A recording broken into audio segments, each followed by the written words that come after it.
A passenger plane heading to Japan is hijacked by terrorists, who demand that the captain immediately land in Pyongyang. Upon hearing the news, South Korea devises a nearly insane plan. They intend to disguise Gimpo Airport as Pyongyang Airport in an attempt to deceive the hijackers. Everything is set up perfectly, but a single flaw, one unexpected detail, gives the hijackers a hint that something is wrong. The appearance of a black man immediately raises their suspicions. Before executing this daring plan, the captain had initially planned to turn the plane back to Japan for refueling. This Japanese airliner had never entered North Korean airspace and was unfamiliar with Pyongyang's air traffic control frequencies. The hijackers insist that during the refueling, no military or police forces are allowed to approach the plane. If anyone gets too close, they will detonate liquid explosives. If Japan does not comply, they will self-detonate immediately. As the plane lands, the tension reaches a boiling point for the hijackers. But to their surprise, no forces approach the plane. In fact, some soldiers are even seen nodding off. The hijackers, who claim to be from the Red Army faction, announce their mission to overthrow capitalism and head for Pyongyang to spark a revolution. In an effort to protect the airline's reputation, the company owner decides to send them away unhindered. The South Korean Self-Defense Force commander disobeys orders and sends out fighter jets to intercept the plane, but the pilots of those jets quickly flee the scene at full speed. The old man's palm slaps the commander's face repeatedly, and in the end, the only option is to tow the fighter jets away.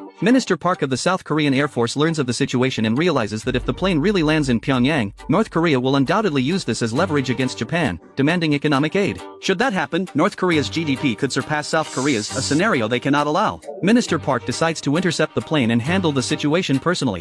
Meanwhile, the co-pilot receives a navigation map that turns out to be a page ripped from a middle school textbook. Lieutenant Jason, responsible for air traffic control, is assigned the task of communications hijacking. He will work with Adam to complete the mission. At the same time, North Korea's military is closely watching the situation. If the plane crosses the 38th parallel, the US will inevitably intervene. With over 100 hostages on board, it will be a powerful bargaining chip for North Korea. North Korean officers order a communications intercept to guide the plane into Pyongyang. Jason had thought that completing the mission would earn him a medal, but when he takes the lead position, he realizes that he has walked into a trap.